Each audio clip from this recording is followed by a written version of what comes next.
Hello, welcome to Jewish Museum Milwaukee, our museum moments. We do these every Tuesday and Thursday at 2 o'clock. And this is a way to explore stories that we tell in the museum, ideas that might have come up and emerged in exhibits, and also just to kind of connect with the bigger programs that we are presenting as part of our virtual programming.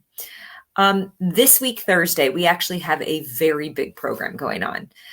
We are part of, and we actually coordinated a lecture with Integrity First for America to explore the process that they are undertaking to respond to the Unite the Right rally in Charlottesville. And this is a legal process that they've been going through for the past couple of years. And actually, the trial was supposed to start I think this month, but they've moved the trial back because of COVID into the spring.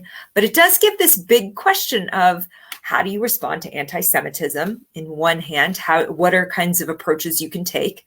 And on the other hand, it's this bigger question of what is anti-Semitism? We hear this word all the time, and yet how does it fit into this kind of narrative of what Jewish life and actually anti-Jewish sentiment feels like and has been historically. So today we're going to explore that in two parts. We're going to talk a little bit about the word itself, anti-Semitism, its origin, and its distinction from anti-Judaism.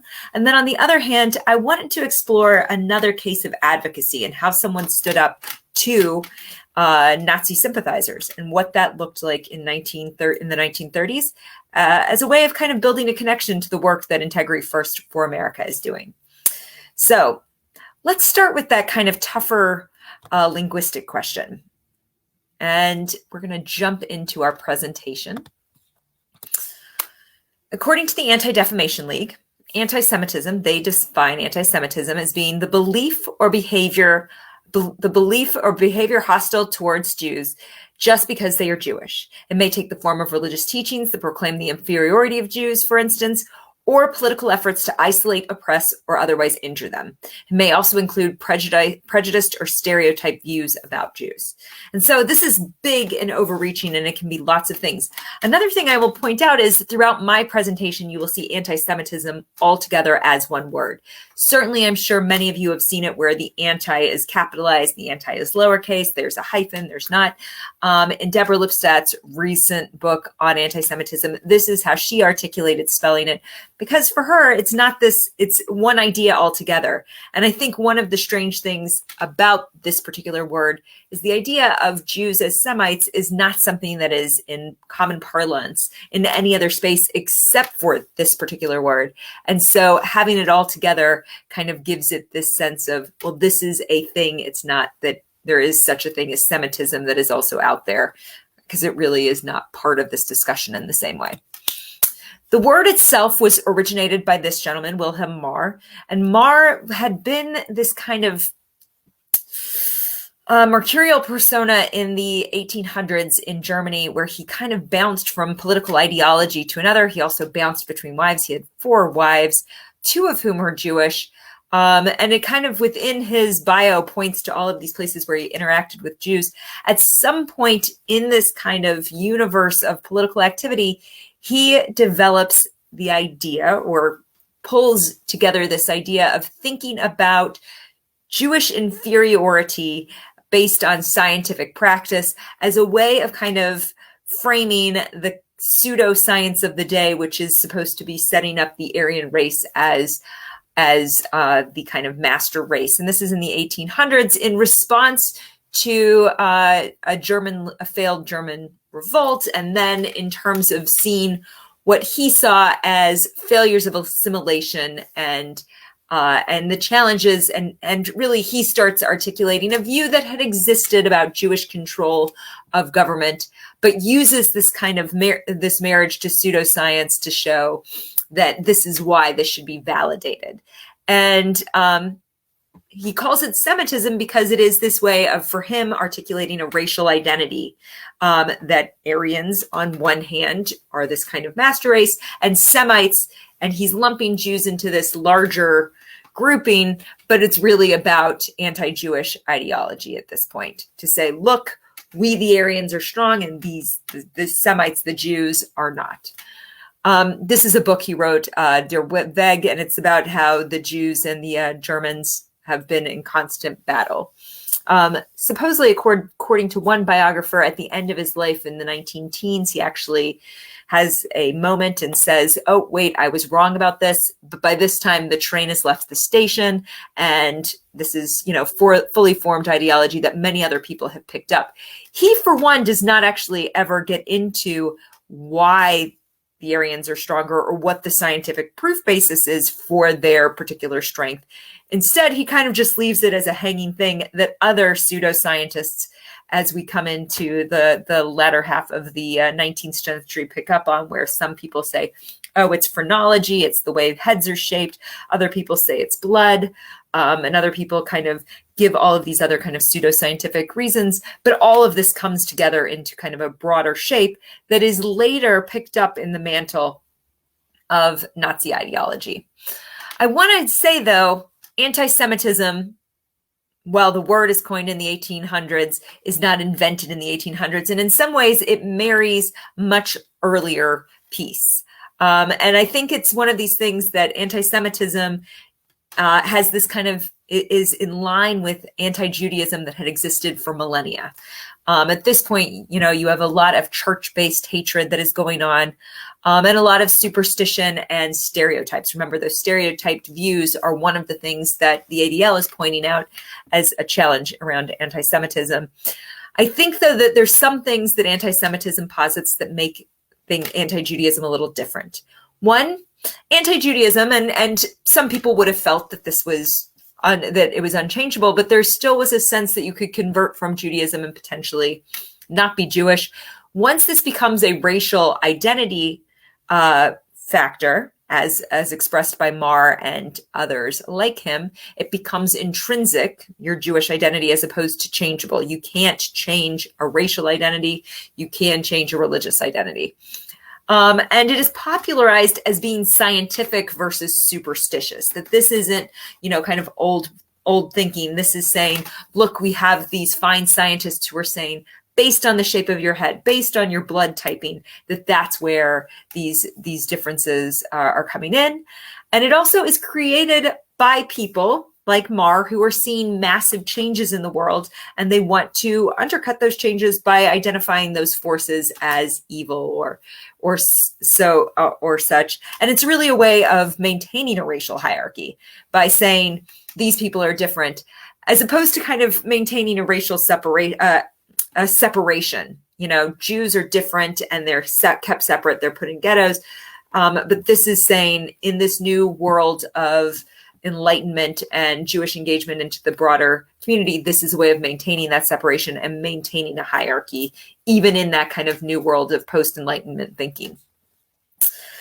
So let's look a little bit in Milwaukee, and just briefly, one of the things I think that you see early in Milwaukee, especially in the early 20th century, is the sense of institutional anti-Semitism. There are lots of organizations that keep Jews out, be it from higher education or from, the high-powered silk stocking law firms downtown, to the hospitals. We talked about that a little with our Mount Sinai piece. But for the most part, it's this sense of kind of institutional anti-Semitism. Many of our oral histories will reflect on that there was also person-to-person anti-Semitism that's going on as well, where as children they might remember, getting beat up because they were Jewish, or that they were called names because they were Jewish. And that is more kind of block by block, neighborhood by neighborhood, individual by individual. We found this wonderful example, and I love when my archivist, Jay Highland, when we have one of these themes that emerge and he says, oh, did you know this story? And this was a story that was totally new to me. And I find it to be incredibly compelling. So this is kind of a roundabout way to getting into it, but this is an article that appeared in 1938 in the Kenosha Evening News about Samuel Dickstein, who was a representative in Congress, who had actually introduced the idea of having an anti-American Activities Committee. And for him, the Anti-American Activities Committee, which actually grows into the House Un-American Activities Committee, which ends up being mostly interested in communism. At this point, his big concern is how Nazism has seeped into the American ethos. And he is invited, it sounds like from this article, to come and inspect a Bund camp. And for them, the argument they're putting out, as I'm sure the Unite the Right people are also putting out, is that this is a matter of free speech. So they say in this article, don't be afraid of the few friends of Mayor Hone in Milwaukee. Free speech for you all in taverns, assured by your namesake, Samuel Soref of Karl Marx's town. So Samuel Soref is the namesake of Samuel Dickstein, because clearly all people who are Jewish and in power must have Samuel as a name. But they're pointing to something strange. Free speech in all your taverns, assured by your namesake. And this gets into this bigger story. Samuel Soref, who is the son of Harry Soroph, who was the founder of Masterlock, so this all comes round to a bunch of other museum moments, had been an alderman for the 6th Ward in Milwaukee, and he actually came into that position in 1928. He served for 12 years. He was very popular. He actually was conscripted at that point to go and potentially run for Congress, but he said, nope, I've done my civic duty, and he goes back and he ends up later on being the president of Masterlock. But in this 12 years, he takes on a number of amazing initiatives. One, he works on a water filtration system. He develops a bond system similar to the bonds that the U.S. is kind of issuing for Milwaukee as the Depression deepens. And he sees this immense challenge of these Nazi sympathizers holding meetings in taverns, and says, wait, we should be able to do something about this. We don't want these people in taverns expressing this kind of sentiment. What can we do to challenge that? And so he comes up with this plan of reaching out to the Tavern League. And the 2 taverns that they had been meeting at, and I only found pictures of one of them, was the Forrest Keller House, which is actually still, it is still in operation in some ways. It's in an old Methodist church in the Pabst brewery site. And this had been kind of an old German beer hall. And the other is called the Highland Cafe. And these were both taverns in his district that are hosting these Nazi meetings. So he reaches out to the Tavern League to say, if people are hosting Nazi meetings in taverns, those people should lose their liquor license. And he pushes on this and actually gets death threats, and all sorts of people saying, no, this can't happen. But he continues to push, and it ends up, and he pushes for this on the Common Council to have the Common Council pass a resolution. Now, remember, many of the people he's working with as an alderman are people of German heritage. And so it's really this sense of getting these people to say, no, we have to say this isn't right. This isn't a free speech issue.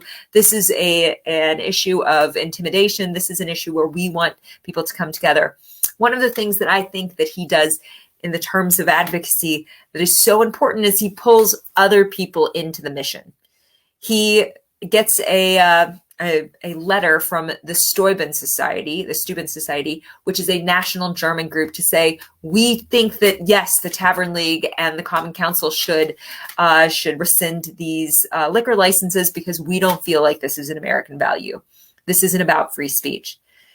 In an article that was written in the 1980s, he moves to Florida in a Florida newspaper, he writes about this time, or he says about this time, there were 2 Nazi groups that used to meet in local taverns, Soref remembered. They had uniforms and swastikas just like their counterparts in Germany. I began a drive to ensure that these groups would not be licensed, to be sure that they couldn't continue to hold meetings in our community. I didn't know what kind of reaction I would get from the German American community in my initiative against the groups, so I was surprised to receive much support in my efforts. The city council voted to deny the Nazi groups licenses, and I received high praise from a German American society for cooperation in general with the German American community for breaking up Nazi groups. It was one of the proudest events in my life. And I think it really speaks to that sense of what we as a community need to do when we see anti-Semitism or racism in general, that we need to unify, we need to work together to ensure that we're saying, yes, this is a problem, and yes, we are working together to root it out. I want to say thank you for watching this museum moment, and thank you for joining us once again. If you have questions or comments, please feel free to throw those in our Facebook wall, and let us know if you have ideas for future museum moments. We're always happy to hear. I especially want to thank our supporter, Robin Cohen, for her generous donation to cover these moments. And if you would like to support Jewish Museum Milwaukee, please head over to our website, jewishmuseummilwaukee.org, and you can make a donation there. Thanks very much and have a wonderful day.